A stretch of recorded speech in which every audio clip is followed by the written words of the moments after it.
Hey guys, this is Amar, and I missed recording yesterday because I was somewhere else and I could not record it. But there's no way I'm quitting on these videos. There's no way I'm not doing these videos because I think I'm going to inspire somebody in this video to stay hopeful about life, to be able to live life a little more happier. I am not quitting, dude. I really believe in what I'm doing here, and I'm not quitting. Okay, so I'm not quitting on this channel. Even if I slow down, I may take a bit of halt, but I'm not quitting. Right? Cool. So we are reading the book 10 Short Stories, and this is the last chapter, the last story in the book. And being the last story, it's aptly called Death. It's a story on death, right? And it's important that we understand that we could die anytime. That is the whole point of this story. That is the whole point of understanding the idea of death, that we could all drop dead anytime. In fact, this time when I'm making this video is one of the most poignant times in the history of this country, or perhaps the world. So many people have lost their lives at a very young age. Some people have lost their lives at 60, 20, 30, 40, even 18 for that matter. They didn't expect to die, right? They didn't expect to die. They had a future, they had future plans, they wanted to do stuff with their lives. But they died, right? So death could literally hit us anytime. And there's no reason we should not try to make the most of life while we are alive, right? There is absolutely no reason. Because none of us is guaranteed a tomorrow. None of us is guaranteed a tomorrow, right? Alright, let's read the story. So this is called Death, the last story in 10 short stories. And it starts with a quote by Steve Jobs, which is a part of his speech at the Stanford commencement speech that he gave in 2005, which is one of the best speeches anybody has ever given in the history of the world, right? So you should watch it in case you haven't watched it. Death is the single best invention of life. Steve Jobs. I think about death a lot. I don't know why. I've been thinking about death quite often for most of my life. I think about death a lot. Do you think it's morbid to you? I'm a healthy 39 years man, right? I kind of edited it recently, this one, when I was publishing this on Kindle. Why should I be thinking about death, right? I do not see it that way. I don't think it's morbid. I think the only absolute truth no man can deny is that one day he's going to die. Science has not been able to find any solution to the human problem of death, and no man or woman who took birth has lived forever. Life gives way to life. Someone dies and a child is born somewhere else. I do not think the pursuit of eternity is worth it either. If we know that we're not going to die, we will not value life. The fact that life can be and will be snatched away from us any moment by an invisible power makes us realize the value of life. It tells us that we have been allotted a limited time span and we must make the most of it. And it is absolutely unfair. We've not been given any deadlines. We human beings, the creatures of logic and rational, have not been given a fair deal. We, the most powerful creatures on the planet, cannot do anything about it. Steve Jobs could not do anything about it. He was one of the most powerful, most successful people on the planet. He had all the money in the world, but he died at 55 or 56. All his money in the world could not save him. You see how helpless we are when it comes to death. You're going to die. Does this statement scare you? Let me say this again. You're going to die any moment. There's no guarantee that you'll see tomorrow or I'll see tomorrow. When that moment comes, it would not matter if you're happy or sad. It would not matter who you are. It would not matter what you have accomplished in life or what you think you want to accomplish. Your entire existence will come to an end suddenly and you'll not be there to notice it. You will not be a part of this world any longer. Your body will be burnt or buried. The spirit will be eliminated. I have no idea where it will go after that. It is only through the unchallenged acceptance of this truth that we may die any minute. We realize the true essence of life. Death can come in any shape.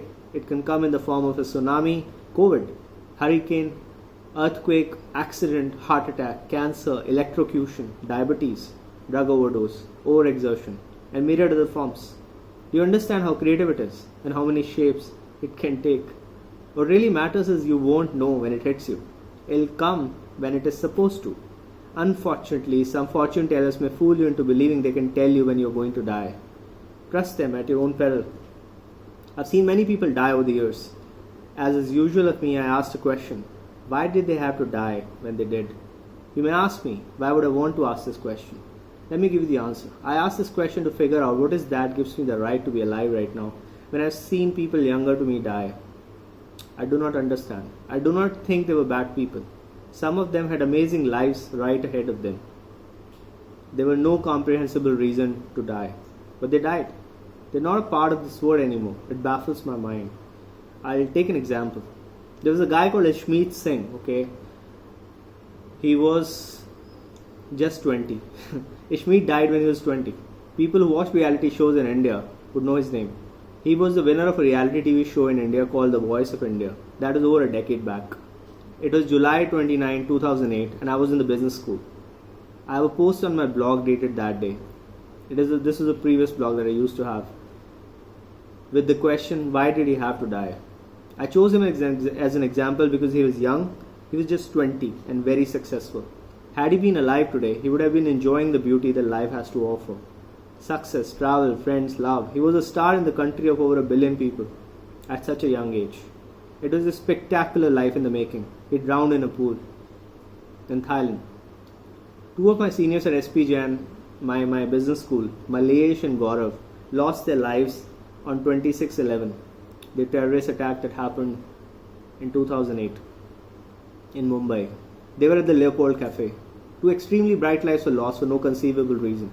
I remember their smiling faces because I played TT with Malesh in the campus and I sat next to Gaurav. We laughed together. I still remember. Many such incidents have left indelible marks on my conscience. They've influenced the way I think about death. I do not live in an insulated world. Everything that happens around me affects me. You would not know someone in your sphere of existence that died young and unannounced. I know many. Some of them are brothers or sisters of my friends, someone studied with me. It's bizarre, but it is for real. Death is inevitable and imminent. No matter how big you think you are, it'll hit you with a fatal blow. What will happen after that? People who love you will cry for a few days and then they'll move ahead with their lives. What will remain is the impact you left on your fellow beings while you stayed in the world. Leave a positive impact. Touch a few lives. Say some beautiful words. Hug everyone you love and care for. Choose to smile and make the world a better place. Do everything you can with the gifts bestowed upon you to improve your own life and add positivity and kindness to the lives of people around you. The only people who do not have problems, anxieties and apprehensions are dead. Would you want to be there? There are so many people who die before they can learn what it feels to get older. Would you want to be one of them? Let me tell you a story. Remember Roshan? He died in the first chapter of the book. He reached the heavens. When he confronted his creator, Roshan asked him, why did I die so soon? I was too young to die. My parents must be grieving. My son, I love you, and that is why I called you back. You are not happy on earth. People are not treating you well. I did not want to see you unhappy. God said, I want to see you happy. That is why you're back, safe with me. Go and enjoy yourself. The creator said this and disappeared. Roshan looked around. There was a door right in front of him. He opened it and walked out. This is it, he thought. This was heaven. It was a fascinating place with mind-stupefying beauty. There was a blue water beach right in front of Roshan, gleaming against the sunset. The retreating rays of the sun were falling on blue water. A young boy of his age passed by and said, Hi, how are you? I'm good, thanks. The boy moved on, smiling at Roshan. Roshan moved towards the beach. He took his slippers off and walked into water. There were many people around. They were all smiling and cheering. It was an amazing place. He looked at water. There were fish touching the legs. They will not bite you, don't worry, an old man said. He moved his hand on Roshan's head. Thank you, uncle, for comforting me. I'm new here. I died this morning. Oh, I see. I've been here for many years, the old man said. Consider me like your grandfather. I can take care of you if you want. I died in an accident. I was a businessman and had amassed a lot of money on earth. I used to give it away to poor people. There were many foundations running by my name. I was living in America. It is a big country. They call it the land of dreams. How nice, uncle. I've never met anyone from America. How are you? How are you and I in the same place? Heaven. My father used to tell me you need visa to meet people from America. Well, that is true on earth. On heaven, there are no boundaries and no geography is divided among countries. The area of heaven is 100 times that of earth, and you're free to move anywhere you like. You will meet people of multiple colors, races, backgrounds. They all live happily together. Diversity is celebrated. No one thinks that a white man is superior to a black man. I was never able to understand this attitude on earth as well. So you do not need a visa to meet anyone. And everyone who comes to heaven was a nice man or woman on earth. The Creator loves these people also, and hence He calls them to heaven. Yes, He told me the same thing also. Where would I eat and live? Oh, don't worry. In heaven, the food and accommodation is provided by the government of heaven and hell. So basically, people do not have to work for money. Uncle, what do you know about hell? Oh, why do you want to know? Just like that, out of curiosity, Roshan said. You children ask a lot of questions. Okay, I'll tell you. Hell is a wretched place. People who intentionally cause pain to others are damned to hell. They get what they deserve there. Then they're made to work in menial jobs with demons and beaten if they do not do their job. They're not given food for many days, and it completely depends on the intentions of demons how they decide to treat those people. The government of heaven and hell decides who will go to heaven and hell when they die, and those people who go to hell stay there forever, since they are at the mercy of demons. The government has decided that people who will give pain to others intentionally will have to bear pain themselves. I do not want to talk about it anymore. It is a bad word out there. No problem, Grandpa. Thank you for telling me what you did. I'm thankful that I've come to heaven. I do not know why government of heaven and hell decided that I should go to heaven and not hell. I'm not sure if I was an ideal child. I caused a lot of pain to my parents. I never intended to cause any pain to them. They loved me. I loved them. But I could not stand up to their expectations. I caused them pain. I should have gone to hell. The old man had tears in his eyes on hearing this. He said, No, my son, you do not cause any pain to them intentionally. You did your best by trying to score well, but they unintentionally created pressure on you, which made your life a bit difficult. I know it myself. I was not a great father. I think I should have done much better. My son wanted to be a painter. I did not allow him to work to be one till he was 25. He suffered a nervous breakdown, but thankfully he survived, and that is when I realized where I was going wrong. When he recovered, I let him do what he wanted. He's a very successful painter now. He lives in London. Thank you, Grandpa. You make me feel comfortable. You're welcome, my son, the old man said. What will I do here?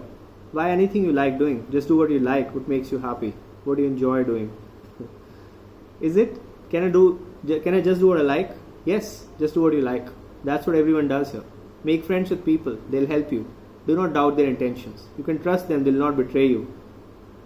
And they're genuine. That's the reason they are in heaven. Wow.